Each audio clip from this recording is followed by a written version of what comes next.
الحمد لله رب العالمين الصلاة والسلام على خاتم الأنبياء والمرسلين وعلى آله وصحبه أجمعين. أما بعد، رب اشرح لي صدري ويسر لي أمري واحلل عقدة من لساني يفقهوا قولي. گزشتہ درس میں ہم طہارت کے احکام پڑھ رہے تھے. اس سلسلے میں جو ہم نے گزشتہ درس میں پڑھا تھا، کیا بتا سکتے ہیں مزی کسے کہتے ہیں؟ مزی ایک لیسدار مادہ ہوتا ہے. مزی ایک لیسدار مادہ ہے جو پیشاب سے پہلے پیشاب کے بعد میں یا کبھی کب خارج ہوتا ہے؟ نہیں، جب بات چیت کرتے ہیں، کوئی شہوت کی بات چیت کرتے ہیں تو جب خارج ہوتا ہے. یعنی بوس و کنار کے وقت یا جو ہے جنسی گفتگو کے وقت جو ہے یہ مادہ جو ہے خارج ہوتا ہے، جس کو کیا کہتے ہیں؟ مدی کہتے ہیں. جس کے خروج پر غسل لازم آتا ہے کہ وضو کرنا ہے اور دھو دینا ہے. وضو کرنا. کپڑے میں لگ جائے تو کیا کریں گے؟ دھو دیں گے، چھینٹا ماریں گے. اور شرمگاہ کو کیا کرنا ہے؟ دھو دیں گے. شرمگاہ کو دھلنا ہے، کپڑے کو چھینٹا دینا ہے اور جو ہے وضو کرنا ہے.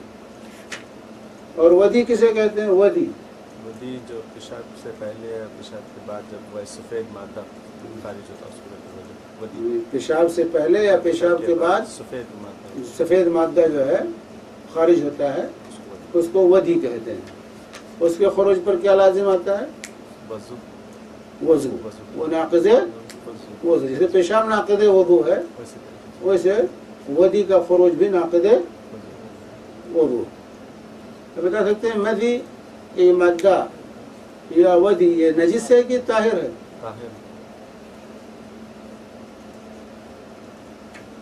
مزی اور ودی یہ نجس ہے، یہ طاہر نہیں.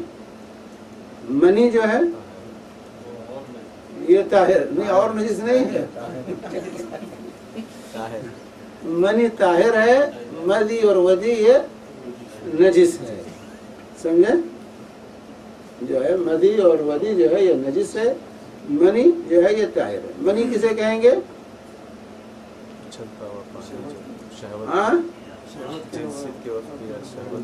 وہ لیسدار سفید مادہ جو شہوت کے ساتھ حرکت کرتے ہوئے جو ہے خارج ہوتا ہے اور انسان کو اس کا احساس ہوتا ہے. لذت محسوس ہوتی ہے. احساس بھی ہوتا ہے اور لذت بھی محسوس ہوتی ہے. اس مادے کو کیا کہتے ہیں؟ منی کہتے ہیں. منی کے خروج پر غسل لازم آتا ہے. منی کے خروج پر غسل جو ہے لازم آتا ہے، غسل واجب کرتا ہے. یہ فرق تو سمجھ میں آ گیا نا؟ منی، مزی، ودی یہ تین مادے ہیں جو انسان کے شرمگاہ سے خارج ہوتے ہیں اور ان کے تینوں کے احکامات ہیں. مزی اور ودی کے خروج پر وضو اور استنجا، وہ دھلنا اس جگہ کو اور وضو کرنا یہ لازم آتا ہے. اور اگر کپڑے کو لگ جائے تو اس کو چھینٹا دینا مزی میں لازم آتا ہے. اور جو ہے اگر منی خارج ہو تو غسل لازم آتا ہے. غسل جو ہے لازم آتا ہے. جن خواتین کو لیکوریا کی شکایت ہے ان کا کیا حکم؟ جن خواتین کو لیکوریا کی شکایت، سفید مادہ جو ہے لیسدار مادہ خارج ہوتا رہتا ہے، لیکوریا جسے کہتے ہیں جو ہے، تو اس کا کیا حکم ہے؟ وہ بھی ناقض وضو ہے. ناقض غسل نہیں، وہ ناقض وضو ہے. وہ نماز کے وقت جو ہے صفائی کرے گی اور وضو کر کے نماز پڑھے گی. وضو کر کے نماز پڑھے گی. وضو کے بعد نماز پڑھنے کے دوران اگرچہ وہ خارج ہوتا رہے اس سے کوئی فرق نہیں پڑتا. لیکوریا کی جو ہے وہی حکم ہے، جو مریض کا جو حکم ہے وہی لیکوریا کا حکم ہے. مریض کو بتا سکتے ہیں حیض کسے کہتے ہیں اور نفاس کسے کہتے ہیں اور استحاضہ کسے کہتے ہیں؟ حیض کیا بلا ہے؟ حیض کسے کہا جاتا ہے؟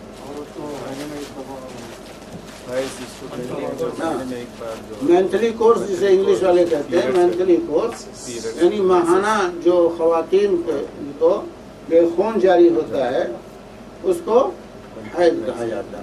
منتھلی جو ہے ہر ماہ جو متعینہ مدت پر جو خون جاری ہوتا ہے اس کو حیض کہا جاتا ہے، جو عورت کے بالغ ہونے کی بلوغت کے بعد۔ اب بلوغت سے پہلے خون جاری ہو تو اس کو کیا کہیں گے؟ یہ بلوغت کی علامت ہوتی ہے۔ اگر وہ حیض ہے تو اس کا مطلب ہے کہ عورت بالغ ہو گئی۔ یہ بلوغت کی عورت کے خاتون کے بالغ ہونے کی علامت ہے حیض کا، اس کے جاری ہونا، ماہانہ خون جو جاری ہوتا ہے اس کے بلوغت کی علامت، بلوغت کی یہ علامت۔ تو حیض کے خروج پر کیا لازم آتا ہے؟ اس کے جو ہے غسل لازم آئے گا۔ حیض کے خروج ہی پر نہیں، بند ہوگا تب، بند ہونے پر جو ہے۔ اور حیض کے حالت میں کیا چیزیں منع ہیں؟ نماز منع ہے، روزہ منع ہے، جماع منع ہے۔ نماز، روزہ اور مجامعت، مباشرت جو ہے یہ منع۔ نماز نہیں پڑھ سکتی، روزہ نہیں رکھ سکتی اور اس سے جماع نہیں کیا جا سکتا۔ یہ تین چیزیں حیض کی حالت میں منع ہیں۔ چھونا، یہ تین چیزیں منع ہیں۔ اسی طرح قرآن کو چھو نہیں سکتی، مسجد میں داخل نہیں ہو سکتی، مسجد میں داخل نہیں ہو سکتی، طواف نہیں کر سکتی، ہمارے کی چیزیں سمجھے۔ تو عام حالات میں جو ہے چیزیں منع ہے اس کے لیے، سمجھے، حیض کی حالت میں۔ اور نفاس کسے کہتے ہیں؟ بچہ پیدا ہونے کے بعد جو خون جاری ہوتا ہے اس کو نفاس کہا جاتا ہے، بچے کی ولادت کے بعد۔ اور ولادت سے پہلے جو خون آ جائے تو اس کو کیا کہیں گے؟ بچے کی ولادت سے پہلے خون جاری ہو گیا، ان کا کیا، کون سا خون کہیں گے اس کو؟ وہ استحاضہ ہے، بیماری کا خون۔ وہ نہ نماز سے مانے ہے نہ روزے سے مانے۔ اس صورت میں نماز بھی پڑھے گی، روزہ بھی رکھے گی۔ ولادت سے پہلے اگر خون جاری ہو گیا تو وہ نفاس کے حکم میں نہیں ہے، وہ بیماری کے حکم میں ہے۔ اور اس خون سے نہ نماز معاف ہے نہ روزہ، نماز بھی پڑھے گی وہ اور روزہ بھی اس کو رکھنا ہوگا، اس سے مانے نہیں ہے۔ یعنی ولادت کے بعد جو خون جاری ہوتا ہے اس کو کیا کہا جاتا ہے؟ نفاس، اس کو کہتے ہیں نفاس۔ اس کی زیادہ سے زیادہ مدت کتنی ہے؟ اس کی زیادہ سے زیادہ مدت کیا ہے؟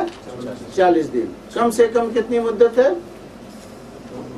کوئی مدت نہیں، کم کی کوئی مدت نہیں ہے۔ جب بھی پاک ہو جائے، جب بھی خون کا آنا بند ہو جائے اور سفید پانی آ جائے وہ پاک ہو گئی، سمجھے۔ تو حیض و نفاس سے طہارت کی علامت کیا ہوتی ہے؟ کیسے پتہ چلے گا کہ حیض سے پاک ہو گئی یا نفاس سے پاک ہو گئی عورت؟ یعنی وہ جگہ خشک ہو جانا، بالکل کوئی اثر خون کا باقی نہ رہے، جگہ خشک ہو جائے اور سفید پانی آ جائے، قصہ بیضاء جسے کہا جاتا ہے، سفیدی آ جاتی ہے، یہ علامت ہوتی ہے اکثر عورتوں کو۔ سب عورتوں کا آنا ضروری نہیں ہے، اکثر خواتین کو سفید پانی جو ہے خارج ہوتا ہے اس وقت، تو یہ علامت ہوتی ہے طہارت کی کہ عورت پاک ہو گئی ہے، سمجھے، عورت جو ہے پاک ہو گئی ہے، اسے طہارت کی علامت ہوتی ہے۔ اگر کسی کو یہ سفید پانی نہیں آتا لیکن جو ہے عادت نہیں اس کی سفید پانی کی، تو صرف خشک ہو جانا، جگہ کا خشک ہو جانا، خون کے اثر کا ختم ہو جانا، یہی پاکی کی علامت، یہی جو ہے پاکی کی علامت ہے کہ عورت پاک ہو گئی ہے۔ ایک عورت پاک ہو گئی، سمجھے، حیض سے پاک ہو گئی، پاکی غسل کر لیا، غسل کرنے کے بعد پھر جو ہے خون کے آثار اس کو نظر آ رہے ہیں، غسل کرنے کے بعد پھر خون کا اثر ظاہر ہو رہا ہے، مٹمیلے کلر کا، پیلے کلر کا جو ہے داغ دھبا جو ہے یا خون جاری ہو رہا ہے، تو کیا کہیں گے اس کو؟ کیا کرے گی وہ؟ نماز پڑھے گی، وہ استحاضہ ہے وہ حیض کا خون نہیں، وہ حیض کا خون نہیں ہے۔ کیسے ایک عورت فرق کرے گی یہ حیض کا خون ہے کہ استحاضے کا خون ہے، کلر اور بوس، کلر اور نفاس کا ہے یا استحاضے کا ہے، حیض کا ہے یا استحاضے کا ہے، وہ تفریق کیسے کرے گی عورت؟ کلر اور بوس، بوس سے اور کلر سے، ہاں؟ کلر سے اور بوس سے، اس کی بوس، اس کی تین شکلیں، رنگین تین شکلیں بتائی تھی ہاں، پہلے تفریق کی۔ پہلے جی عادت، عادت پیریڈ، عادت کیا ہے عورت کی؟ اگر عادت کے دوران ہے تب تو وہ حیض شمار ہوگا، عادت کے علاوہ ہے تو وہ استحاضہ بیماری کا خون سمجھا جائے گا۔ ہر عورت کی تقریباً عادت ہوتی ہے کہ ہر مہینے شروع میں، آخر میں، بیچ میں یہ پیریڈ اس کو آتا ہے، 5 دن، 6 دن، 7 دن، اس کی عادت جیسی ہو، سمجھے؟ تو اصل اگر اس کی عادت متعین ہے تو اسی عادت کا وہ اعتبار کرے گی۔ اس سے زیادہ ہو جائے، اس سے پہلے آ جائے، اس کے بعد آ رہا ہے تو وہ بیماری استحاضہ کا سمجھا جائے گا، حیض کا خون نہیں سمجھا جائے گا۔ اگر عادت ہے تو ایک عورت کی عادت ہے کہ ہر مہینے 5 دن آتا ہے، وہ بعد 6 7 دن 8 دن چلتا رہا تو کہیں گے بھائی یہ بیماری ہے، یہ اس کا خون نہیں ہے۔ تمہیں بتائیں عادت کا اصل اس میں عادت ہی ہے، عادت کتنے دن کی، وہ عادت کا اعتبار کرے گی۔ ایک عورت ہے عادت نہیں ہے، اس کی عادت ہوتی ہے کتنے دن، اور علامات ہوتی ہیں۔ دوسری چیز ہے علامت۔ علامت میں ایک تو یہ ہوتا ہے کہ اس کے کمر میں، پیٹ میں درد ہوتا ہے، جب حیض آنا ہوتا ہے تو درد محسوس ہوتا ہے، درد محسوس ہوتا ہے پیٹ میں، جو ہے اس میں جو ہے کمر میں۔ دوسری چیز یہ ہے رنگ، حیض کا خون کالا ہوتا ہے، حیض کا خون جو ہے کالا مائل ہوتا ہے، سرخ کالا مائل ہوتا ہے، کالے کی طرف زیادہ اس کا وہ ہوتا ہے، اور اس کے اندر بدبو ہوتی ہے۔ حیض کے خون میں یا نفاس کے خون میں جو ہے کالا مائل ہوتا ہے اور اس کے اندر بدبو ہوتی ہے۔ تو جو عورت عادت نہیں ہے وہ رنگ کے ذریعے اور بدبو کے ذریعے، علامت کے ذریعے پہچانے گی کہ اگر کالا ہے، بدبودار ہے تو حیض کا خون ہے، اور اگر مٹمیلے کلر کا، زرد کلر کا یا جو ہے تو بدبو نہیں ہے، بو بالکل نہیں اس میں، تو وہ جو ہے استحاضے اور بیماری کا خون تصور کرے گی، اس کے کلر کے ذریعے وہ فرق کرے گی، سمجھ بتائے، تفریق کرے گی۔ عادت ہے تو عادت کا اعتبار، عادت نہیں ہے تو رنگ اور بو کا کے ذریعے تفریق کرے گی۔ جب اس کا کلر جو ہے گاڑھا اور جو ہے کالا مائل ہو اور اس کے اندر بدبو پائی جا رہی ہو تو یہ پتہ ہوگا کہ یہ جو ہے حیض کا خون ہے۔ جب یہ کیفیت ختم ہو جائے اس کے بعد وہ جو ہے اس کو استحاضے کا خون شمار کر کے غسل کرے گی اور نماز پڑھے گی، سمجھ بتائے کہ نہیں، رنگ کے ذریعے۔ تیسری چیز ہے کہ نہ تو اس کی کوئی عادت ہے، جب ہی آ جاتا ہے، کبھی شروع میں، کبھی آخر میں، کبھی، اور نہ ہی اس کی جو ہے تمیز ہے کہ رنگ اور کلر کے ذریعے تفریق کر پا رہی ہے، تو کیا کرے گی؟ ہاں، تو اس جیسی اس کے خاندان کی جو خواتین ہیں، اس کی بہنیں ہیں، ماں ہے، بہن ہے، خالہ ہے، پھوپھی ہے، جو اس کے خاندان کی عورتیں، ان کے عادت کا اعتبار کر کے جو ہے وہ شمار کرے گی، سمجھ بتائی کہ نہیں، وہ شمار جو ہے کرے گی۔ اور جو ہے اب ہم نے پڑھا کہ جو ہے اور عادت کے دوران کیسا بھی کلر آ جائے، سمجھ بتائی کہ نہیں، کیسا بھی کلر ہو عادت کے دوران تو وہ حیض ہی شمار ہوگا، سمجھے؟ عادت کے دوران جو 5 دن، 6 دن، 7 دن عادت ہے، کلر کیسا بھی ہو تو وہ عادت ہے، جس خواتین کو عادت ہے، عادت کے دوران کیسا بھی کلر ہو وہ اسی میں شمار ہوگا۔ عادت سے جب زیادہ ہوگا تب وہاں کلر کو دیکھیں گے اور بو کو دیکھیں گے، تمام چیزیں کے ذریعے تفریق کریں گے، سمجھ بات ہے کہ نہیں۔ اسی طریقے سے نفاس کا معاملہ ہے، نفاس پہلے بند ہو گیا خون آنا، لیکن اس کے بعد پھر جو ہے 40 دن کے اندر ہی پھر شروع ہو گیا، آیا تھا، بند ہو گیا، پھر شروع ہو گیا، تو کیا کریں گے؟ وہ 40 کے اندر ہے، نہیں تو وہ اسی نفاس میں شمار ہوگا. جتنے دن پاک رہی وہ نماز پڑھے گی، روزہ رکھے گی، سب کچھ کرے گی. جب عود کر آیا تو پھر وہ پابندی کرے گی. یہ حال حیض میں بھی خواتین کو ہوتا ہے. بہت مشکل مسئلہ ہے، اس لیے میں وضاحت کے ساتھ بتاتا ہوں. اکثر عورتیں نماز روزے چھوڑے بیٹھی رہتی ہیں اور اکثر لوگ پریشان، مولیوں کو پریشان کرتے ہیں. مختلف عورتوں کی مختلف شکلیں ہوتی ہیں. تو اسی طرح حیض کے دوران حیض آ رہا تھا، بیچ میں رک گیا، بیچ میں حیض رک گیا، بالکل پاک ہو گئی، کیا کرے گی؟ انتظار کرے. ابھی دن نہیں پورے ہوئے، اس کے دن پورے نہیں ہوئے ہیں، لیکن 1 دن 2 دن حیض آیا، اس کے بعد بالکل پاک صاف ہے، کوئی خون کا اثر نہیں ہے. تو کیا کرے گی؟ نماز پڑھے گی کہ نہیں؟ نہیں، اگر وہ پاک ہو گئی ہے، خون کا کوئی اثر نہیں ہے، تو پھر وہ اپنا نماز شروع کرے، غسل کرے، نماز پڑھے. جب پھر عود کر آئے تو پھر نماز سے رک جائے. اگر وہ بالکل پاک ہو گئی، خون کا کوئی اثر نہیں. بعض عورتیں میں جلد باز ہوتی ہیں، رہتا کہ نہیں اندر ہے، باہر نہیں آ رہا ہے. تو اندر ہو یا باہر ہو، اگر خون کے آثار باقی ہیں تو پاک نہیں ہے. عام طور سے رمضان میں جلد بازی ہوتی ہے روزہ رکھنے کے لیے خواتین کو، تو کہتے ہیں نہیں مولانا بالکل نہیں ہے، پاک ہو گئی میں، کیونکہ باہر نہیں ہے، اندر ہی ہے. اندر ہو یا باہر ہو، وہ جو ہے اگر خون کے آثار موجود ہیں تو پاک نہیں ہوئی. خشک ہونا، بالکل خشک ہونا ضروری ہے. اگر عادت کے اندر بھی بالکل خشک ہو گیا، پاکی بالکل ہو گئی، تو ایسی صورت میں اس کو طہر متخلل کہتے ہیں. طہر متخلل جو ہے فقہا کی اصطلاح میں اس کو طہر متخلل کہتے ہیں، یعنی درمیانی طہارت، درمیانی بیچ میں جو ہے طہارت ہو گئی. تو جب طہارت ہو جائے گی تو نماز پڑھے گی، پھر جب شروع ہو جائے گا تو پھر رک جائے گی.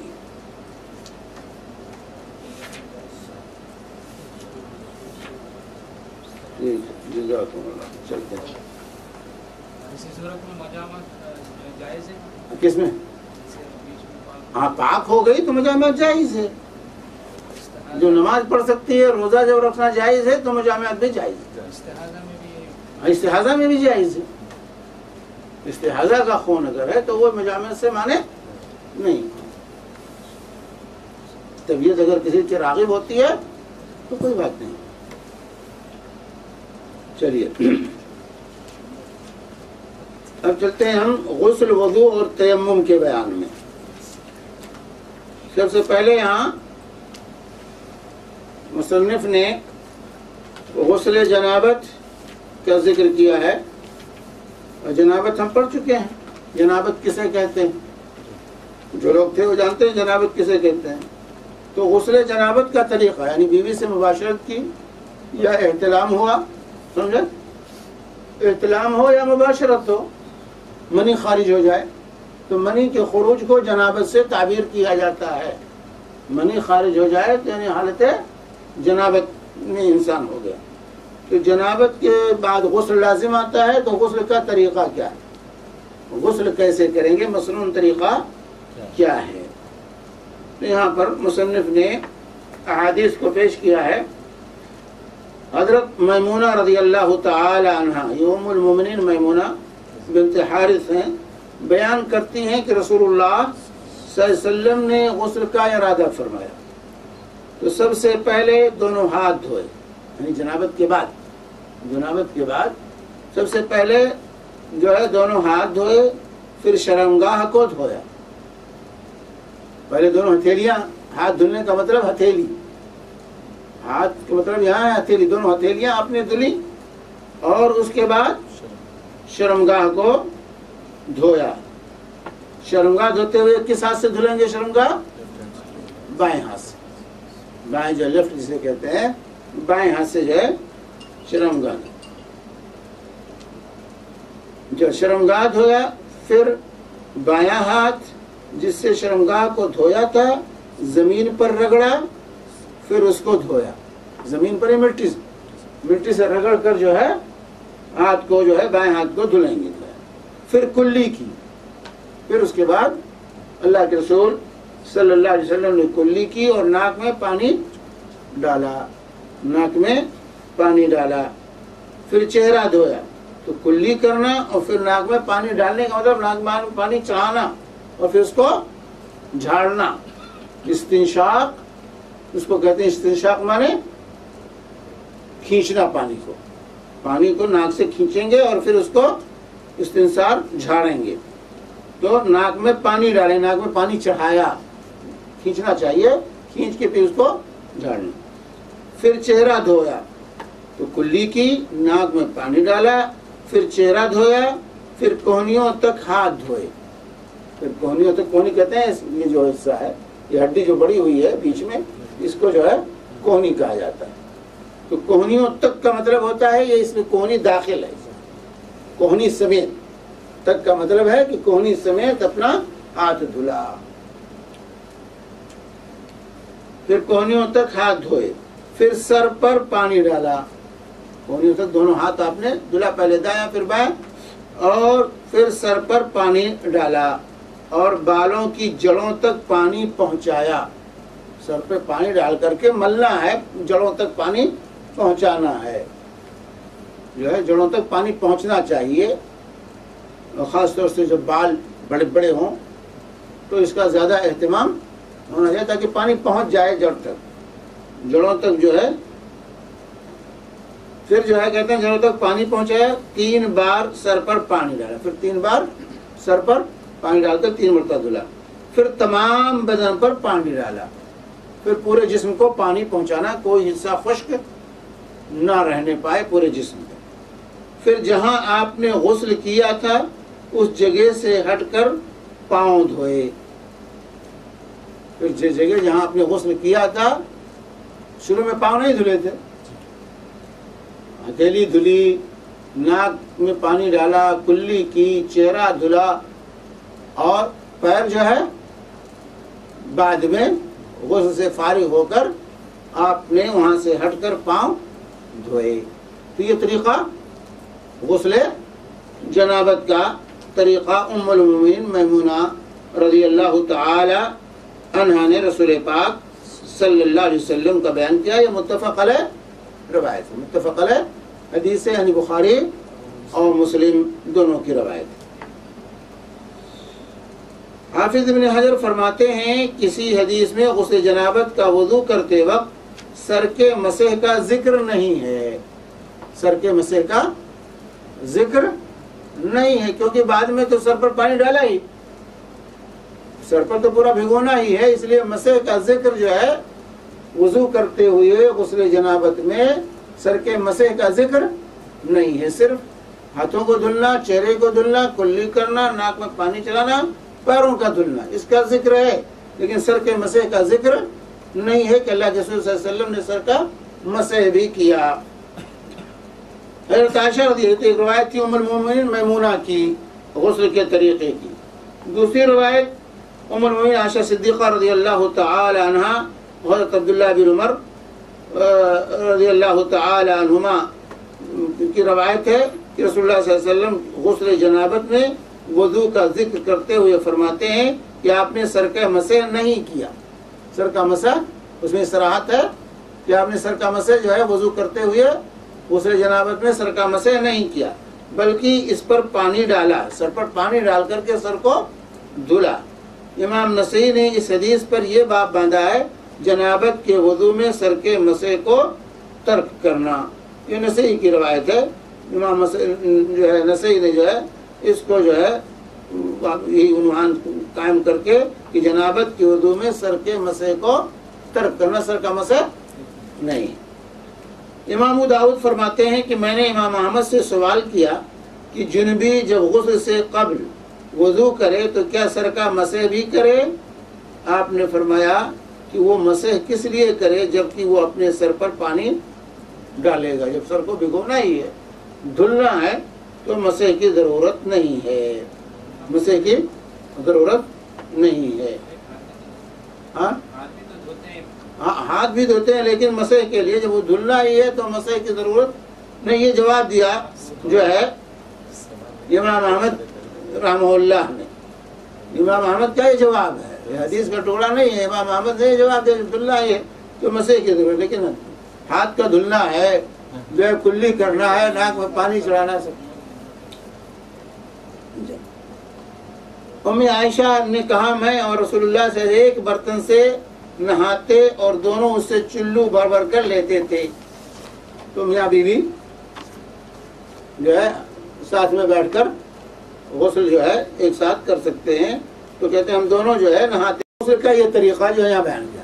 اب پیر کا دھلنا روایات کے اندر دونوں پہلے بھی ثابت ہے اور غسل سے فارغ ہونے کے بعد بھی دونوں طریقے، رسول اللہ صلی اللہ علیہ وسلم سے دونوں طریقے ہیں کہ پہلے مکمل وضو کر لیا اور اس کے بعد غسل کیا، یا جو ہے پیر کو چھوڑ دیا اور غسل سے فارغ ہو کر پھر پیروں کو دھلا، پھر پیروں کو اللہ کے رسول صلی اللہ علیہ وسلم نے دھلا۔ تو بعض علماء نے اس کی توجیح یہ کی ہے کہ اگر جہاں آپ غسل کر رہے ہیں وہاں پانی جمع ہو رہا ہے، ایسی کوئی جگہ ہے تو بعد میں دھل لیں، پانی نہیں جمع ہو جائے، آج کل کے حمامات تھے الحمدللہ تو وہاں پہلے دھل لیں، کوئی بات نہیں، دونوں طریقے جائز ہیں، پیر چاہے پہلے دھل لیں یا غسل سے فارغ ہونے کے بعد پیروں کو دھلیں۔ بہرحال پیر کو دھلنا چاہے پہلے دھلیں یا بعد، یہ نہیں کہ پانی تو اوپر سے آیا ہی ہے، پیر تو بھیگ ہی گئے ہیں، اب پیر دھلنے کی ضرورت کیا ہے؟ نہیں، اللہ کے نبی صلی اللہ علیہ وسلم نے غسل کے بعد پیروں کے دھلنے کا اہتمام کیا۔ اس سے اندازہ لگائیے کہ وضو کی کتنی بڑی اہمیت ہے، وضو کی اہمیت ہے کہ پیر دھل چکے ہیں پھر بھی اللہ کے رسول صلی اللہ علیہ وسلم نے پیر کے دھلنے کا دوبارہ اہتمام کیا ہے۔ تو غسل کے ساتھ وضو کی یہ اہمیت ہے، اور اسی سے یہ اندازہ ہوتا ہے جو لوگ کہتے ہیں ایسے جا کے سمندر میں کود پڑو بس وہ جو ہے پاک ہو گئے، خلاص کوئی ضرورت نہیں، وضو بھی ہو گیا غسل بھی ہو گیا۔ تو اگر ایسے ہو جاتا سمندر میں کود تو اللہ کے نبی صلی اللہ علیہ وسلم پیر کے دھلنے کا اہتمام، تو وضو گویا کہ ضروری ہے۔ اس سے معلوم ہے کہ وضو یہ غسل جو ہے یہ ضروری ہے، تو اللہ کے نبی صلی اللہ علیہ وسلم نے چونکہ پیروں کے دھلنے کا الگ سے اہتمام کیا ہے غسل کے بعد۔ تو بہرحال دونوں طریقے جائز ہیں، چاہے پہلے پیروں کو دھل لیں یا بعد میں پیروں کو دھلیں، دونوں طریقے جو ہے رسول اللہ صلی اللہ علیہ وسلم سے ثابت۔ غسل پردے میں کرنا چاہیے، غسل جو ہے پردے کے ساتھ کرنا چاہیے، کسی لوگوں کے سامنے نہیں، پردے کے ساتھ غسل کرنا چاہیے، جیسا کہ جو ہے صحیح بخاری وغیرہ کی روایت، صحیح بخاری اور مسلم کی روایت ہے، جو ہے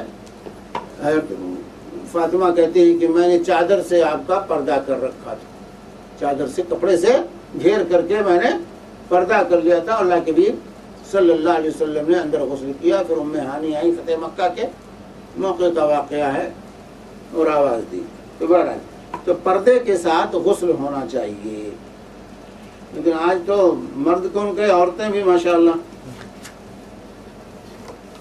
یہ جو سوئمنگ پول اور جو ہے یہ ساحلوں پر جو غسل آج ہو رہے ہیں بے پردگی کے ساتھ، اور اللہ کا عذاب جب نازل ہو رہا تو کہتے ہیں نہیں یہ تو نیچر ایسے ہی ہو گیا۔ ابھی فلپین میں جو عذاب آیا ہے، اس کے بعد پہلے جو سونامی کے جو واقعات ہیں، یہ عذاب الہی، یہ عذاب الہی ہے، لیکن لوگ جو ہے اس کی آج مصیبت یہ ہے کہ اللہ عذاب نازل کرتا ہے تاکہ ہم اور آپ گناہوں سے باز آ جائیں، لیکن آج دنیا والے میڈیا والے اس کی مادی تشریح کر ڈالتے کہ نہیں ایسا نہیں اس لیے ایسا ہو گیا، یہ نہیں کہتے کہ ہماری معصیت کا، ہمارے گناہوں کا یہ نتیجہ ہے جس کی بنیاد پر اللہ کا غصہ جوش میں آیا اور اس نے جو ہے تباہ کر دیا، یہ معصیت کی وجہ سے ہو رہا ہے جو کچھ آج یہ ہو رہا ہے۔ تو غسل پردے میں کرنا چاہیے، بے پردگی اور یعنیت یہ غلط ہے۔ غسل جنابت کا وضو کافی ہے، اگر غسل کرتے ہوئے انسان نے وضو کیا ہے اور ناقض وضو کوئی چیز پیش نہیں آئی تو وہی وضو نماز کے لیے کافی ہے۔ جن چیزوں کے لیے وضو شرط ہے وہی غسل کا وضو کافی ہے، بشرطے کہ وہ وضو ٹوٹا نہ ہو، اور یہ واضح ہونا چاہیے کہ شرمگاہ کو چھونے سے وضو ٹوٹ جاتا ہے، شرمگاہ کو چھونے سے وضو ٹوٹ جاتا ہے۔ تو یہ کہنا کہ وضو اللہ جو ہے کافی ہے، تو بعد میں ہم لوگ صابن سے خوب قاعدے سے غسل کرتے ہیں، اور ہاتھ کہاں 17 مرتبہ جب تک صابن نہ لگائیں تسلی نہیں ہوتی ہے، تو میرے بھائیوں بعد میں وضو کرنا ہوگا، وضو کرنا ہوگا۔ یہ نہیں کہ اللہ کے نبی صلی اللہ علیہ وسلم نے وہی وضو کیا بعد میں وضو نہیں کیا۔ آپ شرمگاہ پہلے دھلتے تھے پھر وضو کرتے تھے، اللہ کے رسول صلی اللہ علیہ وسلم شرمگاہ پہلے دھلتے تھے پھر وضو کرتے تھے۔ تو اگر اس طریقے سے آپ نے کیا ہے، بعد میں ہاتھ آپ نہیں لے گئے شرمگاہ پر، تو پھر، اور آج کل کی طرح شیور نہیں تھا، اتنی پانی کی فراوانی نہیں تھی، آج تو پانی کی فراوانی کی وجہ سے ہم سب کرتے ہیں نا، پہلے تو دیکھ دیکھ کے جو ہے پہنچانا رہتا تھا، پانی کو پہنچانا رہتا تھا جسم پر، ایک سا کے اندر جو ہے اللہ کے نبی صلی اللہ علیہ وسلم غسل کر لیتے تھے، 2-2.5 لیٹر میں غسل ہو جاتا تھا رسول پاک صلی اللہ علیہ وسلم کا۔ اور آج جو ہے وضو نہیں ہمارا ہوتا ہے، ہاں تو وہی ہے، جب 2-2.5 لیٹر میں آپ غسل کریں گے تو دیکھ دیکھ کے کرنا پڑے گا نا، بار بار تو نہیں آپ ہاتھ ادھر ادھر لے جا سکتے۔ تو اللہ کے صلی اللہ علیہ وسلم کا طریقہ یہ تھا کہ پہلے شرمگاہ دھلتے تھے پھر وضو کرتے تھے، پھر جو ہے پانی پہنچاتے تھے پورے جسم۔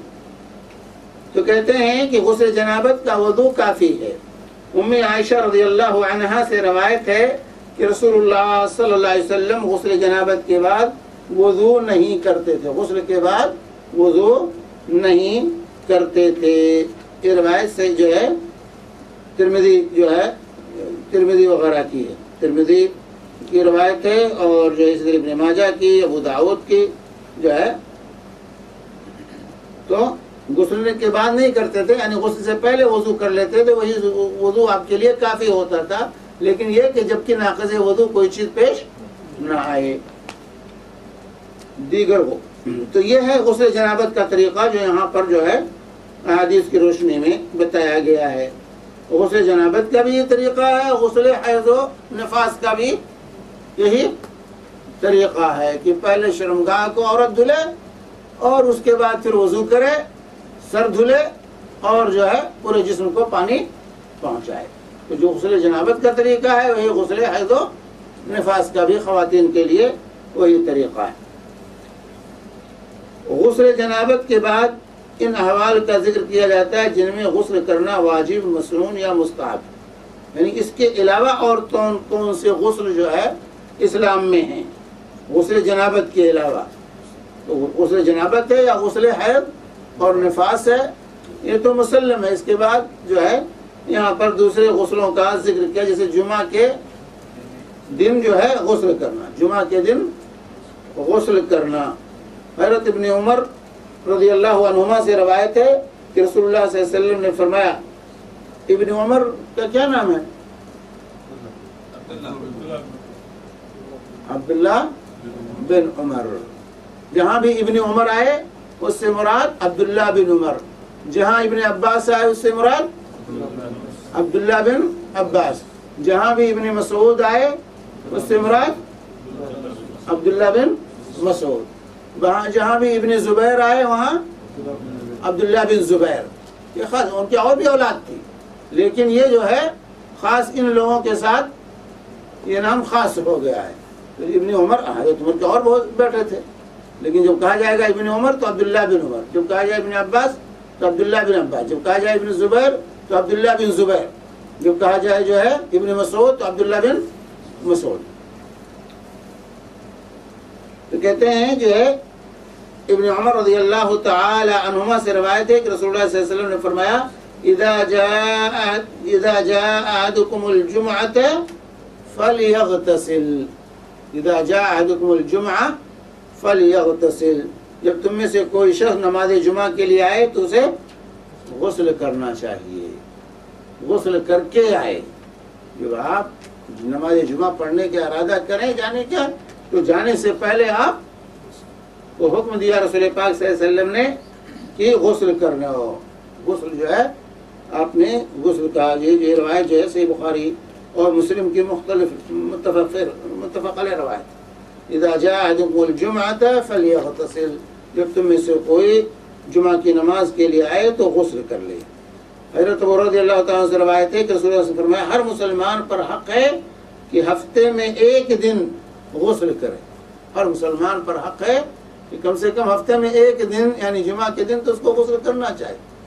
میری یہ شریعت طہارت دیکھیے اسلام میں طہارت کا کس قدر اہتمام کیا گیا۔ اس زمانے میں جب پانی کی قلت تھی، جب پانی جو ہے مشکیزوں میں اور باہر کے دور دور سے لوگ لے کر کے گدھے پر کچر پر لاد کر لاتے تھے، پانی سر پر لاد کے لاتے تھے، پانی کی بڑی قلت تھی، ہم آج اس کا تصور بھی نہیں کر سکتے۔ تب اس وقت جو ہے اسلام نے وضو اور غسل کے احکام بیان کیے تھے۔ یہ نہیں کہا تھا کہ یورپ والوں کی طرح ٹشو پوچھ کر کام چلا لو، بس نہانے کی ضرورت نہیں، سینٹ مار لو خلاص، آپ جا رہے ہو سینٹ لگا لو خلاص چلے جاؤ۔ نہیں، کہا ایک ہفتے میں کم سے کم ایک دن غسل ضروری ہے۔ فرماتے ہیں کہ ہفتے میں ہر مسلمان پر حق ہے کہ ہفتے میں ایک دن غسل کرے یعنی جمعہ کا، اس میں اپنا سر دھوئے اور اپنا بدن دھوئے، یعنی پورے مکمل غسل، مکمل جو ہے غسل جو ہے بخاری اور مسلم کی متفق علیہ روایت ہے۔ حضرت ابو سعید خدری رضی اللہ تعالی عنہ فرماتے ہیں، یہ بھی متفق علیہ روایت ہے کہ رسول اللہ صلی اللہ علیہ وسلم فرمایا جمعہ کے دن ہر بالغ مسلمان پر جو ہے نہانا واجب، غسل الجمعۃ واجب علی کل محتلم، الفاظ ہے غسل الجمعۃ واجب علی کل محتلم، کہ ہر بالغ پر جمعہ کا غسل جو ہے واجب ہے، ہر بالغ پر۔ بخاری اور مسلم کی روایت، تو جمعہ کے دن غسل کرنا نہ بھولیں، غسل ضرور کریں، اس کا اہتمام ہمیں کرنا چاہیے۔ ابن الجوزی رحمہ اللہ فرماتے ہیں کہ جمعہ کے دن غسل واجب ہے کیونکہ اس کی احادیث زیادہ صحیح اور قوی ہیں۔ ابن حزم اور علامہ شوکانی رحمہ اللہ نے بھی اسی مذہب کو اختیار کیا ہے، اور کچھ علماء نے کہا کہ نہیں سنت ہے، مستحب ہے، استحباب کی طرف بھی گئے ہیں، لیکن ان روایات کے پیش نظر جو ہے یہ علماء جو ہے انہوں نے کہا کہ نہیں، غسل جو ہے جمعہ کا غسل یہ ہے واجب ہے، کیونکہ آپ نے کہا امر کا صیغہ فلیغتسل، اذا جاء احدکم الجمعۃ فلیغتسل، جو جمعہ کی نماز کے لیے آئے وہ غسل کر لے، کر کے آئے، امر کا صیغہ ہے، اور امر یہ وجوب اور فرضیت کے لیے ہوتا ہے امر کا صیغہ۔ اور اسی طرح رسول پاک صلی اللہ علیہ وسلم کے فرمانا غسل الجمعۃ واجب علی کل محتلم، غسل جمعہ ہر محتلم پر واجب ہے۔ لیکن اگر کسی نے غسل نہیں کیا تو اس کی جمعہ کی نماز ہوگی کہ نہیں؟ جمعہ کی نماز ہو جائے گی، یہ الگ معاملہ ہے، اور جمعہ کی نماز کا معاملہ الگ۔ یہ مطلب نہیں کہ اگر غسل نہیں کیا تو جمعہ کی نماز نہیں ہوگی، نہیں، غسل نہیں کیا، ایک واجب کو اس نے ترک کیا، ایک واجب کو ترک کیا، اور وہ اللہ کے ہاں اللہ کا معاملہ، اس کے ساتھ اللہ کا معاملہ، اللہ چاہے معاف کرے چاہے اس کو سزا دے، لیکن اس کی وجہ سے اس کی جمعہ کی نماز متاثر نہیں ہوگی۔ یہ نہیں اس وضو کی طرح نہیں کہ وضو نہیں تو نماز نہیں، غسل نہیں تو جمعہ کی نماز نہیں ہوگی، یہ معاملہ نہیں۔ کچھ لوگ کہتے ہیں واجب ہے تو جمعہ کی نماز کیسے نہیں؟ جمعہ کی نماز ہو جائے گی، جمعہ کی نماز ہو جائے گی اگر کسی نے غسل نہیں کیا، لیکن جان بوجھ کر بلا غسل جو ہے غسل کو ترک نہیں کرنا چاہیے، غسل ضرور کرنا چاہیے۔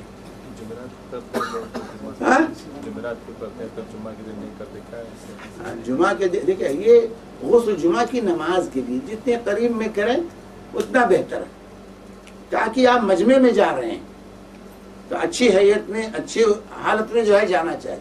اصل مقصود غسل سے جمعہ کی نماز اور مجمع ہے مسجد میں، سمجھ بات ہے کہ نہیں؟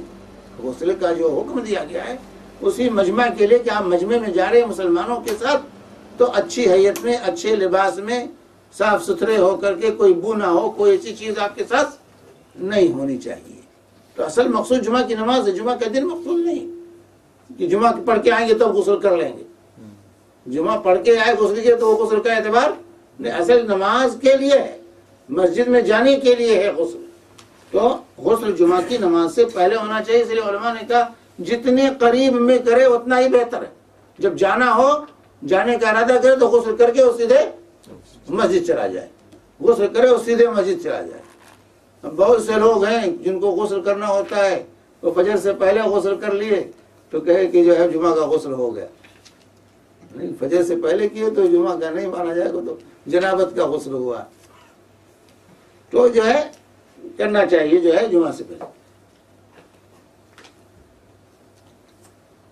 میت کو غسل دینے والا غسل کرے، تو ایک تو جمعہ کا غسل کرنا چاہیے، جمعہ کا غسل جو ہے یہ ضروری ہے، اس کا اہتمام ہونا چاہیے۔ اسی طرح میت کو غسل دینے والا غسل کرے، میت کو اگر غسل دلایا ہے انسان نے تو مستحب ہے، بہتر ہے کہ یہ شخص بھی غسل، من غسل میتا فلیغتسل، جو میت کو غسل دلائے وہ غسل کرے۔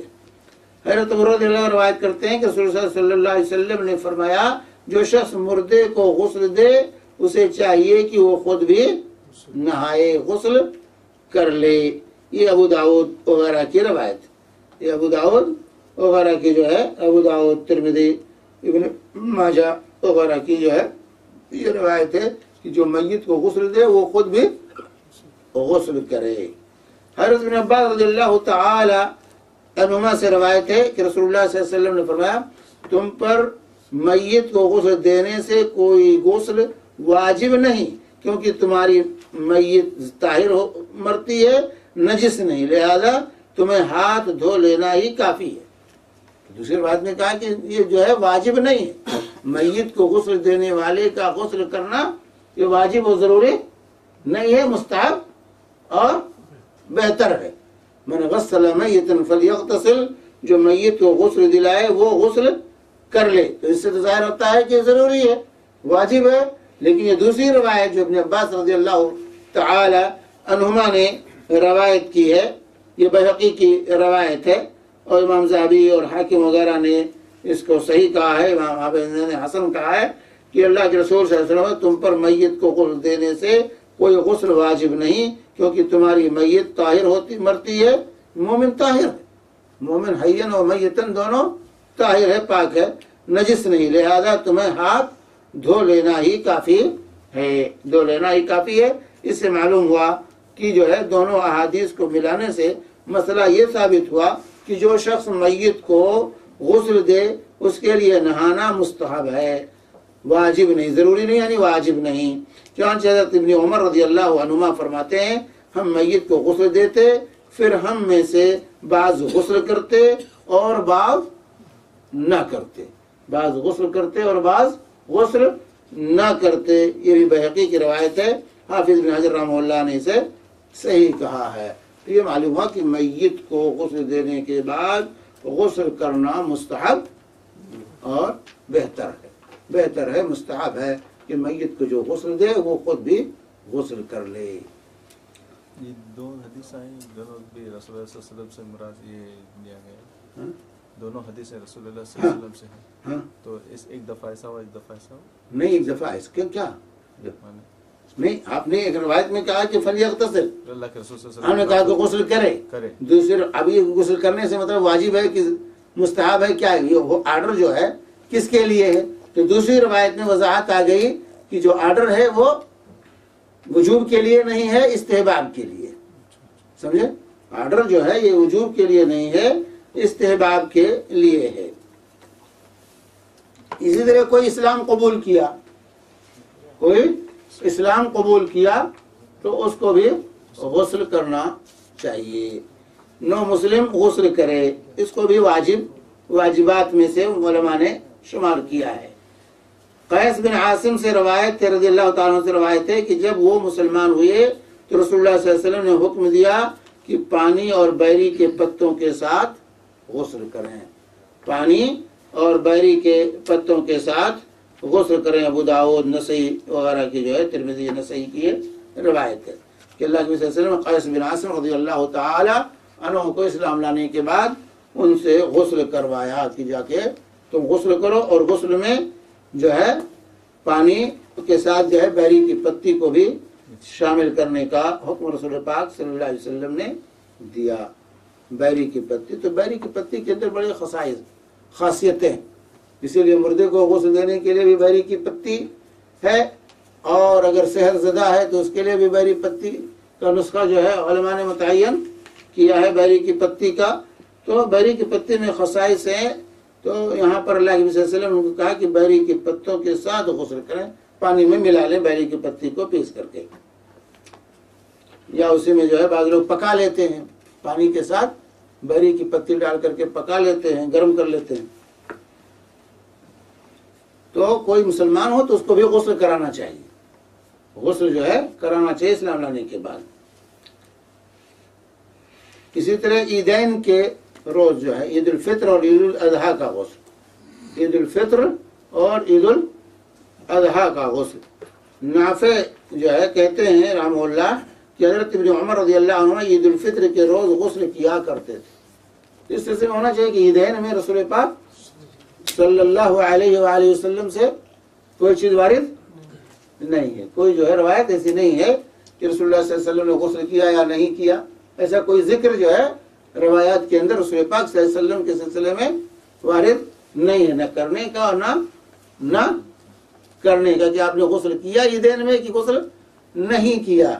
لیکن صحابہ سے ثابت، صحابہ کا یہ عمل ہے، جسے عبداللہ بن عمر رضی اللہ عنہما کے بارے میں ان کے شاگرد امام نافع کہتے ہیں کہ عید الفطر کے روز غسل کیا کرتے تھے۔ حضرت عبداللہ بن عمر اس کا اہتمام کرتے تھے کہ عید میں وہ غسل کرتے تھے، جیسا کہ موطا امام مالک کی روایت ہے۔ حافظ بن عبد البر رحمہ اللہ فرماتے ہیں کہ عیدین کے دن غسل کے بارے میں رسول اللہ صلی اللہ علیہ وسلم سے کوئی حدیث ثابت نہیں، غسل کے بارے میں رسول پاک صلی اللہ علیہ وسلم سے کوئی حدیث ثابت نہیں، صحابہ رضی اللہ عنہم کا عمل ہے۔ اہل علم کی ایک جماعت کے نزدیک یہ غسل جمعہ پر قیاس کرتے ہوئے مستحب ہے، یہ غسل جو ہے مستحب ہے۔ تو جمعہ کے غسل پر قیاس ہے کہ وہاں بھی مجمع میں جانا ہے، یہاں بھی مجمع میں جانا ہے، اور دوسری چیز یہ کہ جو ہے یہ صحابہ کا عمل، صحابہ کا عمل ہے، جہاں حدیث نہ ہو وہاں صحابہ کا عمل ہمارے لیے حجت ہے، صحابہ کا عمل ایسی صورت میں ہمارے لیے حجت جو ہے، اور خاص طور سے اس سے جبکہ کوئی ان کا مخالف نہ، جبکہ کوئی دوسرا ان کا مخالف نہ ہو تو ان کا فعل جو ہے اور قول اور فعل ہمارے لیے حجت ہے۔ تو بحقی میں ہے کہ حضرت علی رضی اللہ تعالیٰ نے فرمایا جمعہ، عرفہ، قربانی، عید الفطر کے دن غسل کرنا چاہیے۔ حضرت علی رضی اللہ تعالیٰ عنہ کا یہ قول ہے کہ جمعہ کے دن، عرفہ کے دن جو ہے میدان عرفات میں، قربانی کے دن، اور جو ہے عید الفطر، دونوں عیدوں میں جمعہ کے دن اور 4 غسل کو، 4 غسل کا جو ہے حضرت علی رضی اللہ تعالیٰ نے فرمایا کہ یہ 4 غسل انسان کو کرنا چاہیے، بحقی کی روایت۔ یہ عیدین کے روز غسل پر سب سے اچھی دلیل ہے، یعنی حضرت علی رضی اللہ تعالی عنہ کا یہ قول جو ہے یہ اچھی دلیل ہے۔ امام نووی فرماتے ہیں کہ اس مسئلے میں اعتماد حضرت عبداللہ بن عمر رضی اللہ تعالی عنہما کے اثر پر ہے، یعنی عیدین میں غسل کے سلسلے میں حجت کیا ہے؟ عبداللہ بن عمر رضی اللہ تعالی عنہما کا عمل ہے۔ نیز جمعہ کے غسل پر قیاس اس کی بنیاد ہے، ایک تو دلیل صحابہ کا عمل ہے اور دوسرے طرف جمعہ کے غسل پر قیاس کیا گیا ہے۔ تو اس لیے عیدین میں غسل کرنا چاہیے، مستحب غسل ہے، صحابہ کا عمل ہے، اور الحمدللہ اہتمام کرتے ہیں مسلمان جو ہے بھی اہتمام کرتے ہیں عیدین کے غسل کا۔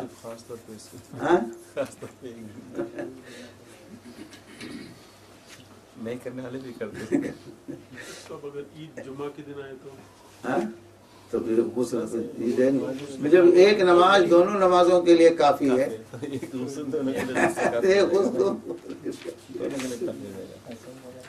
یہ غسل کر لیا کافی ہے انشاءاللہ۔ حضرت زید بن احرام کا غسل، اسی طرح احرام باندھتے ہوئے غسل کرنا، احرام کے لیے غسل کرنا، یعنی حج یا عمرے کا احرام نیت کرنی ہے، آپ کو حج کر کے جا رہے ہیں تو نیت سے پہلے، تلبیہ پکارنے سے پہلے انسان کو غسل کرنا چاہیے۔ حضرت زید بن ثابت رضی اللہ تعالیٰ عنہ سے روایت ہے کہ حج کا احرام باندھتے وقت رسول اللہ صلی اللہ علیہ وسلم نے غسل فرمایا ہے، آپ نے غسل فرمایا، تجرد جو ہے احلالہ جو ہے اللہ کے نبی صلی اللہ علیہ وسلم نے کپڑے اتارے اور تلبیہ کے پہلے جو ہے جا کر کے آپ نے غسل کیا. تو جو ہے غسل کرنا یہ جو ہے احرام کا غسل یہ مسنون ہے، مستحب ہے، انسان کو احرام سے پہلے غسل کرنا چاہیے. یہ روایت بھی بخاری اور مسلم کی متفق علیہ روایت ہے. اسی طرح مکہ میں داخل ہونے کا غسل، مکہ میں داخل آج کے لیے یہ متروک، مکہ میں داخلے کے لیے جو غسل ہے آج کل یہ جو ہے متروک ہے، اس پر عمل نہیں ہے. تو اللہ کے نبی صلی اللہ علیہ وسلم مکے میں داخلے کے لیے بھی غسل کرتے تھے. حضرت جو ہے عبداللہ بن عمر رضی اللہ عنہما فرماتے ہیں کہ رسول اللہ صلی اللہ علیہ وسلم مکہ میں داخل ہوتے وقت غسل کرتے تھے، کیونکہ آپ کا معمول تھا کہ آپ آتے تھے مدینہ سے تو مقام ذی طوا پر رات گزارتے تھے. ڈائریکٹ ہم لوگ تو بھاگتے ہیں، تو بھاگتے بھاگتے بھاگتے جلدی سے پہنچ جاؤ اور اس میں جا کر کے فوراً عمرہ کرو اور تھک کے چور ہو جاؤ. لیکن اگر سنت کے مطابق ہمارا عمل ہو تو تھکاوٹ نہیں ہوگی. اللہ کے نبی صلی اللہ علیہ وسلم آتے تھے مقام ذی طوا میں جو ہے ٹھہرتے تھے، رات وہیں گزارتے تھے. ہاں میقات نہیں، میقات تو مدینہ ہی میں، مدینہ والوں کی میقات تو مدینہ ہی میں ہے جو ہے.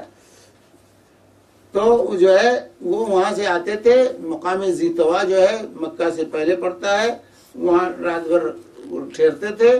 صبح ہوتی تھی، نماز پڑھتے تھے، غسل کر کے تازہ دم ہو کر کے پھر مکہ میں داخل ہوتے تھے. یہ طریقہ تھا رسول اللہ صلی اللہ علیہ وآلہ وسلم کا. لیکن آج یہ تمام چیزیں ہمارے یہاں ہم میقات پر پہنچتے ہیں طائف میں اور فوراً نہاؤ، فوراً دھلو، فوراً بھاگو. اگر وہاں جا کے رات بھر ٹھہر جائیں، آرام کریں، صبح تازہ دم ہو کر کے جو ہے نہا دھل کر کے اہتمام کے ساتھ چلیں تو احرام کا بھی غسل ہو گیا، مکہ میں داخلے کا بھی غسل تصور کر لیا جائے گا. لیکن جو ہے ہم جو ہے جلدی سے غسل کر کے بھاگتے ہیں. تو جو ہے غسل کا اہتمام مکہ میں داخلے کے لیے یہ مسنون ہے، مستحب ہے. اللہ کے نبی صلی اللہ علیہ وسلم اس کا اہتمام کرتے تھے، ہمیں بھی کرنے کی کوشش کرنی چاہیے، ان کا ہمیں خیال رکھنا چاہیے. مسواک کا بیان، غسل میں جو کہتے ہیں کہ وضو کریں پھر غسل کریں، یہ جو طریقہ بتایا گیا اس میں پاؤں نہیں دھویا گیا، تو وہ طریقہ بھی صحیح ہے؟ وہ میں نے کہا کہ پاؤں نہ دھلنا بعد میں دھلنا وہ بھی صحیح ہے. پہلے وضو تو کریں گے دونوں صورتوں میں، لیکن وضو کرتے ہوئے پاؤں کو آپ نے چھوڑ دیا، ہتھیلی دھلی، کلی کیا، ناک میں پانی چڑھایا اور چہرہ دھلا اور اس کے بعد سر کو دھلا اور اس کے بعد پورے جسم پر پانی پہنچایا، پھر بعد میں پیر کو آپ نے دھلا. ایک طریقہ یہ ہے. دوسرا طریقہ رسول پاک صلی اللہ علیہ وسلم کے غسل کا ہے کہ مکمل آپ نے وضو کر لیا، پیر پہلے دھل لیا، اس کے بعد سر دھلا اور پورے جسم پر پانی پہنچایا. یہ دونوں طریقے غسل کے صحیح ہیں. وضو دونوں میں فرق صرف یہ ہے کہ ایک میں پیر بعد میں دھل رہے ہیں اور ایک میں پیر پہلے دھل رہے ہیں پورے جسم کو پانی پہنچانے سے پہلے. لیکن جس میں پہلے دھل رہے ہیں اس میں بھی سر نہیں دھلیں گے، سر کا مسح نہیں کریں گے. نہیں، سر کا مسح نہیں. سر کے مسح جو ہے مجھے بتایا کہ سر کا مسح غسل کرتے ہوئے سر کا مسح جو وضو کیا گیا ہے اس وضو میں سر کے مسح کا ثبوت نہیں ہے، سر کے مسح کا ثبوت نہیں ہے. حرم شریف میں جاتے ہیں میقات سے جو ہے وہ احرام باندھتے ہیں. مکے میں پھر جو رہائش ہے آج کل جیسے کوٹھ میں نزدیک ہے تو پھر وہ آدمی اپنی رہائش میں جہاں اس کی وہاں پہ ٹھہرے، نماز کے وقت جو ہے وہ حرم شریف میں داخل ہو. نہیں، اس کے لیے مسنون یہ ہے کہ مکہ پہنچنے کے بعد اپنا سامان اطمینان بخش جگہ پر ہوٹل میں جہاں بھی جا کر رکھ دے، اطمینان ہو جائے. اور اس کے بعد وہ سب سے پہلا کام یہ ہے کہ جتنے جلدی ہو سکے وہ جا کر کے عمرہ ادا کرے، سمجھے، حرم جائے. لیکن اگر انسان ایک تھکا ہوا ہے کوئی بات ہے تو آرام کر لے،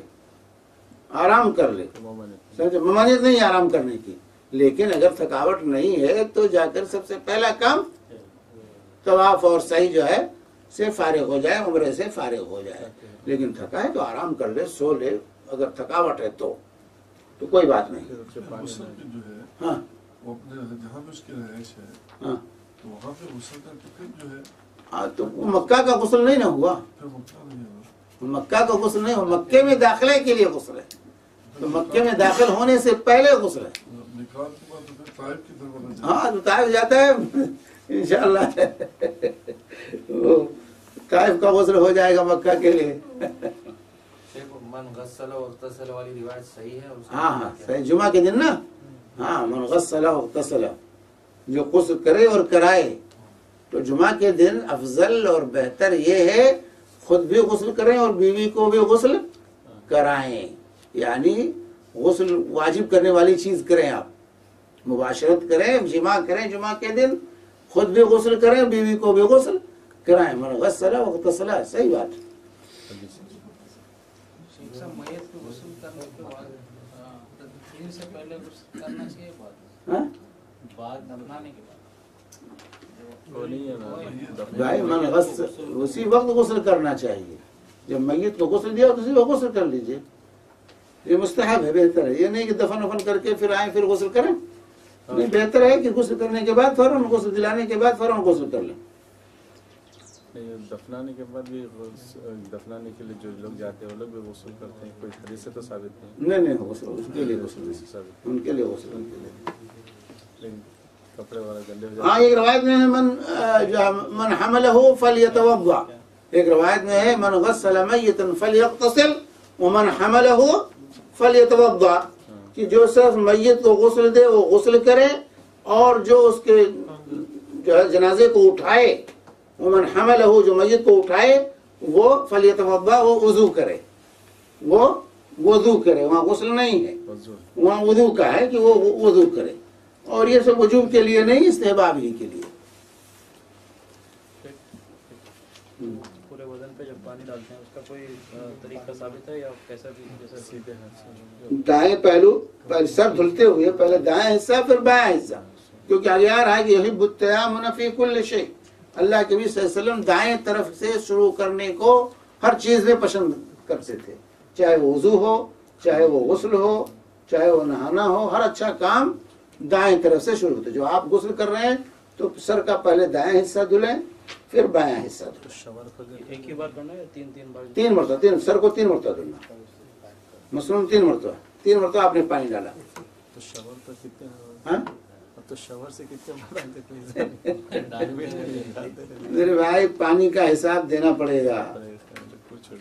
شاور کی وجہ سے جو ہے آج پانی بے حساب ہم خرچ کرتے ہیں، کھلا کھول دیتے ہیں اور کھڑے ہوئے ہیں. نہیں، یہ پانی کا بھی حساب دینا اللہ کے خرچ کریے. مطلب نہیں کہ پانی فراوانی سے آ رہا ہے جتنا چاہے خرچ کر لیں. نہیں، یہ عرفہ کے بارے میں ذکر آیا، جمعہ، عرفہ، قربانی اور عید الفطر. قربانی کے بعد بھی غسل، قربانی کے بعد بھی غسل. قربانی کے بعد قربانی کی عید کا مسئلہ ہے، قربانی کے بعد نہیں. قربانی کی وہ عید کا مسئلہ ہے. قربانی کی عید یا وہ جو ہے عید الفطر ہو یا عید الاضحیٰ. عرفہ کو جائز کر بھی غسل. عرفہ کے دن بھی غسل. عرفہ کے دن یہاں نہیں، میدان عرفات میں جو حجاج ہیں ان کے لیے میدان عرفات میں وقوف عرفات کے لیے جو ہے غسل کرنا. جانے کے پہلے غسل. ہاں مجمع میں جانے سے پہلے صاف ستھرا جائیے. ہاں وہی اصل مقصد وہی ہے.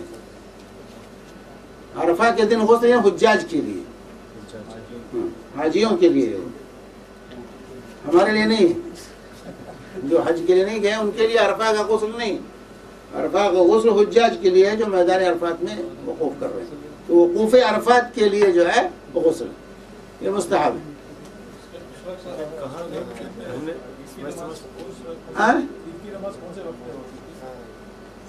عید کی نماز جو ہے شروع کے بعد اللہ کے صلی اللہ علیہ وسلم عید الفطر میں ذرا تاخیر ہوتی تھی، عید الاضحیٰ میں تھوڑی جلدی ہوتی. عید الاضحیٰ میں جو قربانی کرنی رہتی تھی اسے جلدی پڑھتے تھے، اور اب ہمارے یہاں انڈیا میں تو بہت تاخیر سے پڑھتے ہیں. انڈیا پاکستان میں 9 بجے 10 بجے جو ہے 8:30 بجے 9 بجے 10 بجے عید کی نماز عام طور سے پڑھتے ہیں. کہتے ہیں بھائی سب کو تیار ہونا، سب کا انتظار کرنا رہتا ہے نا. وہاں حکومت تو ہے نہیں، یہاں تو حکومت ہے. امام کو کوئی کچھ نہیں کہہ سکتا، چاہے ملے نماز چاہے نہ ملے. وہاں گاؤں والے محلے والے تو امام کو زندہ نہیں چھوڑیں گے اگر عید کی نماز چلی جائے، تنخواہ بند ہو جائے گی، نوکری ختم ہو جائے گی. اس لیے اتنی تاخیر سے لوگ پڑھتے ہیں. کیا کریں، سب کو ابھی فلاں صاحب نہیں آئے، فلاں صاحب نہیں آئے، سب کا انتظار رہتا ہے. اور یہاں تو آرڈر ہے حکومت کا ہے، ایک وقت متعین کر دیا، اس پہ پہنچے گا، جو پڑھے نہیں پہنچا اپنے ذمہ دار ہے. وہ یہ حکومت کا یہ فائدہ ہے، حکومت کا یہ فائدہ ہے. اگر حکومت یہاں بھی نہ ہوتی مسلمانوں کی تو یہاں بھی جو ہے امام صاحب تابع ہوتے، لوگوں کا انتظار کرتے ہوئے فلاں صاحب نہیں آئے، فلاں صاحب نہیں آئے. تو اول وقت میں پڑھنا یہ افضل ہے. تو یہاں جو نماز ہوتی ہے صحیح وقت پر ہوتی ہے، وقت اس کا وہی، مثلاً وقت وہی ہے، زوال تک اس کا وقت. اس میں کوئی شک نہیں کہ شروع سے لے کر زوال تک یہ جو ہے عیدین کی نماز کا وقت ہے. اس میں کبھی بھی پڑھیں گے تو نماز ہو جائے گی. لیکن اول وقت میں پڑھ لینا یہ افضل ہے، تاکہ پورا دن آپ خوشی منائیں. یہ خوشی کا دن ہے، جشن کا دن ہے. تو آپ 12-1 بجے نماز پڑھیں گے تو خوشی کے کب منائیں گے؟ تو جو ہے اول وقت میں پڑھنا افضل ہے. لیکن اگر زوال سے پہلے پڑھ لیا تو نماز ہو جائے گی، نماز ہو جائے گی. بقرعید کے وقت جانور کو بھی ایسا نہلانے والا نہیں بکرے کو. بہت سی بدعتیں ہمارے یہاں ہیں. کہتے ہیں وضو کرا دو. ہمارے یہاں انڈیا میں تو ہم نے دیکھا لوگ کہتے ہیں کہ بکرے کو وضو کرا دو، تو اس کا چہرہ اور اس کے چاروں پیر دھلتے ہیں. یہ بدعت، یہ بدعت ہے. ہاں پانی پلا دو، ٹھیک ہے، پانی پلا دو اس کو، ٹھیک ہے، بھوکے پیاسے نہ مارو. ذبح کرنا بھی تو اچھی طرح ذبح کرو، رحم چارہ دے دو، پانی پلا دو. لیکن یہ کہ اس کو وضو کراؤ، بکری کو تو آسان ہے، اونٹ اور گائے کو تو مشکل ہو جائے گا. تو بہت سی چیزیں ہمارے یہاں ایسے رائج ہو گئی ہے جس کا شریعت سے کوئی تعلق نہیں. کسی نے یہ بھی سوال کیا کہ مولانا کہ جیسے کہ یہاں پہ فلیٹ وغیرہ ہے، اس میں جگہ نہیں ہے، تو لوگ حمام میں قربانی دیتے ہیں، کیا جائز ہے نہیں جائز ہے؟ کیا جگہ خون وغیرہ بہنے کے لیے کیا کریں اس میں؟ ارے بھائی فلیٹ میں بھی آپ اگر کرنا چاہیں، آپ اپنی مجلس میں پلاسٹک بچھا دیجئے اور کر سکتے ہیں. کوئی حمام میں کرنا نہیں، حمام نہیں ثابت ہے. آپ بسم اللہ اللہ اکبر کیسے کہیں گے حمام میں؟ کئی لوگ دعا کیسے پڑھیں گے؟ بسم اللہ اللہ اکبر کیسے کیا؟ حمام اس کی جگہ نہیں ہے، مناسب جگہ نہیں ہے. ذبیحے کے لیے حمام یہ مناسب نہیں رہے گا. حمام میں کرنے کی ضرورت نہیں ہے. اس کو جو ہے پلاسٹک بچھا کے آپ کر سکتے ہیں. خون جمع ہو جاتا ہے، خون جم جائے گا، فوراً بہنے کے بعد خون جم جاتا ہے. بڑا پلاسٹک ڈال دیجئے اور آپ کر سکتے ہیں. اور خون فرش پر لگے گا تو آپ دھل سکتے ہیں. کوئی سی بات نہیں. کارپیٹ اٹھا دیجئے، کارپیٹ نہ ڈالیے، کارپیٹ اٹھا دیجئے. قربانی کرنے کے لیے کارپیٹ اٹھا دیجئے، فرش پر کیجئے. اچھا، غسل اور وضو کا جو ذکر آیا تو غسل و وضو سے مسواک کا گہرا تعلق ہے. اس لیے مصنف نے یہاں پر مسواک کا ذکر کر دیا ہے. اس پر ہم ختم کرتے ہیں اپنی بات کو کہ حضرت حذیفہ فرماتے ہیں کہ رسول اللہ صلی اللہ علیہ وسلم جب رات کو تہجد کے لیے اٹھتے تو مسواک فرماتے، پھر نماز پڑھتے. یعنی تہجد سے پہلے آپ مسواک کرتے تھے. تہجد سے پہلے آپ مسواک کر کے پھر تہجد کی نماز پڑھتے تھے. حضرت ابن عباس رضی اللہ، یہ بھی روایت بھی جو ہے بخاری اور مسلم کی متفق علیہ روایت. حضرت ابن عباس رضی اللہ عنہ فرماتے ہیں کہ نبی صلی اللہ علیہ وسلم رات کو ہر 2 رکعت کے بعد مسواک کرتے. 2 رکعت پڑھتے مسواک کرتے، پھر 2 رکعت پڑھتے پھر مسواک کرتے. یہ بھی ثابت ہے، ہمیشہ نہیں ایسا ہوتا تھا، لیکن جو ہے ایسا بھی اللہ کے نبی صلی اللہ علیہ وسلم کرتے تھے. کیونکہ مسواک سے جو ہے نیند کا غلبہ بھی ختم ہوتا ہے، نیند کا غلبہ بھی ختم ہوتا ہے. اس لیے آپ مسواک کرتے ہیں، اس سے سستی ختم ہوتی ہے. یہ روایت بھی جو ہے ابن ماجہ کی ہے. سیدہ عائشہ فرماتی ہیں کہ رضی اللہ تعالی عنہ سے روایت ہے کہ رسول اللہ صلی اللہ علیہ وسلم فرمایا مسواک منہ کے لیے طہارت کا سبب اور اللہ کی رضامندی کا ذریعہ. مرضات للرب، مرضات اللہ کی رضامندی کا یہ ذریعہ ہے مسواک. نسائی کی یہ روایت ہے، نسائی کی روایت ہے. امام نووی اور ابن حبان وغیرہ نے اس کو صحیح کہا ہے. تو سیدہ ام سلمہ رضی اللہ تعالیٰ سے روایت ہے کہ رسول اللہ سے فرمایا جب بھی میرے پاس جبریل آتے تو مجھے مسواک کرنے کا حکم کرتے تھے. مسواک کرنے کا حکم جبریل علیہ السلام کرتے تھے. مجھے خطرہ لاحق ہوا کہ میں اپنے منہ کی اگلی جانب نہ چھیلوں. برابر آپ مسواک کرتے تھے. گھر میں داخل ہوتے مسواک کرتے، جب بھی ہوتا ہر وقت آپ مسواک کا اہتمام کرتے، حتیٰ کہ دنیا سے گئے تو مسواک کرتے ہوئے اللہ کے نبی صلی اللہ علیہ وسلم، آخری عمل آپ کا مسواک ہی رہا، آخری عمل دنیا سے جاتے ہوئے عائشہ کے بھائی عبدالرحمن بن ابی بکر آئے، ان کے ہاتھ میں مسواک تھی، آپ دیکھنے لگے تو حضرت عائشہ نے پوچھا کیا مسواک آپ کو چاہیے؟ کہا ہاں، تو مسواک لیا عبدالرحمن سے اور اس کو پہلے حضرت عائشہ نے جو ہے نرم کیا اور نرم کر کے پھر رسول اللہ صلی اللہ علیہ وسلم کو دیا اور اللہ کے نبی صلی اللہ علیہ وسلم نے مسواک کیا. تو آپ کا آخری عمل مسواک سے اتنی محبت تھی رسول اللہ صلی اللہ علیہ وآلہ وسلم کو. تو کہتے ہیں جب میں جو ہے جبریل آتے تو برابر مسواک کرنے کا حکم کرتے تھے، مجھے خطرہ لاحق ہوا کہ میں اپنے منہ کی اگلی جانب نہ چھیل لوں، برابر مسواک کا اہتمام ہوتا تھا. یہ روایت جو ہے بحقی کی ہے. اسی طرح رضی اللہ تعالی عنہ سے روایت ہے، اس نے فرمایا کہ اگر میں اپنی امت کے لیے مشکل نہ جانتا تو اپنی امت کو عشاء کی نماز میں تاخیر کرنے اور ہر نماز سے پہلے مسواک کرنے کا حکم دیا. لولا ان اشق علی امتی لامرتهم بالسواک عند كل صلاۃ، ہر نماز کے وقت مسواک کو لازم کر دیتا.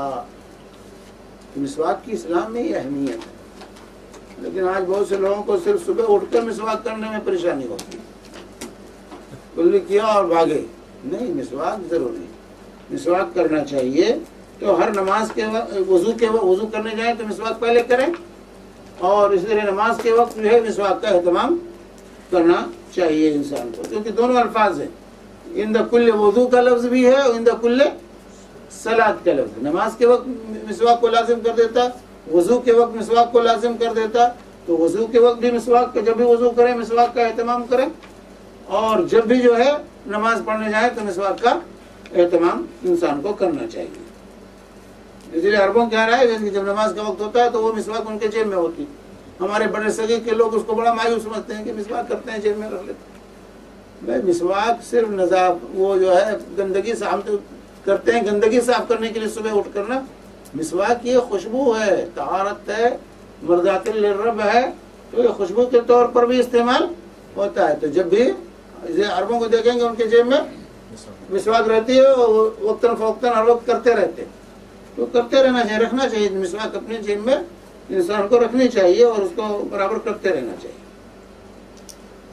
خاص طور سے یہ پیلوں کی جو مسواک ہے، اراک کی، جسے اراک کہتے ہیں عربی میں، اور ہمارے یہاں اس کو پیلو کہتے ہیں، پیلوں کی مسواک، یہ بہت ہی فائدے اس کے اندر. ایک تو مسنون ہے، اللہ کے نبی صلی اللہ علیہ وسلم یہی مسواک کرتے تھے. پیلوں کی مسواک جو ہے اللہ کے نبی صلی اللہ علیہ وسلم یہی مسواک کا اہتمام کرتے تھے. اس لیے اس مسواک کا اہتمام ہمیں بھی کرنا چاہیے. اور اس کے اندر بہت دوسرے فوائد ہیں، دانتوں کے لیے بھی، پیشاب کے لیے بھی. اس سے پیشاب جاری ہوتا ہے، پیشاب کی رکاوٹ جو ہے اس سے ختم ہوتی ہے. نہیں، درخت ہے، پیلو درخت ہے جو مسواک ملتی ہے بازاروں میں، یہاں بھی بکتی ہے وہ دکانوں پر، اور سعودیہ جاتے ہیں وہاں لیے بیٹھے رہتے ہیں. اسی کو پیلو کہتے ہیں، اسی کو اراک کہتے ہیں. ہاں، جڑ ہوتی. ارے سعودیہ میں جائے حرم کے چاروں طرف لیے بیٹھا رہتے ہیں، گٹر کے. ہاں، پلاسٹک میں بھی آتا. اب تو پلاسٹک میں جو ہے کر کے جو ہے بھیجتے ہیں. وہ ڈالتے ہیں اس میں. تو تجارت ہے، صرف تجارت ہے وہ. لیکن جو تازہ ہوتی ہے اس کی کچھ اور نوعیت ہوتی ہے. ہاں، تیکھی بھی، تیز ہوتی ہے. تازی کریں تو اس کو محسوس ہوتا ہے. اسی لیے حضرت عبداللہ بن عمر رضی اللہ تعالی عنہما جو ہے خواتین کو حج عمرے کے لیے ایام کو روکنے کے لیے جو ہے اس کا مشورہ دیتے تھے کہ اس کو استعمال کر لو. اراک کو جو ہے اس سے جو ہے وہ ہوتا ہے، کھا لیں اس کو، کھانے سے چبا لیں تو چبانے سے وہ ہوتا ہے. کرنے سے کچھ لوگ بولتے ہیں مسواک کی فضیلت حاصل ہوتی ہے. نہیں، فضیلت دیکھیں، مسواک تو وہ بھی ہے، آپ انگلی سے رگڑ رہے ہیں تو وہ بھی مسواک انشاءاللہ ہو جائے گا. کوئی بھی چیز سے رگڑنا ہے، صاف کرنا اصل ہے. لیکن اراک کی فضیلت ہے کیونکہ اللہ کے نبی صلی اللہ علیہ وسلم استعمال کرتے تھے، اور طبی حیثیت سے بھی اس کے اندر بہت سے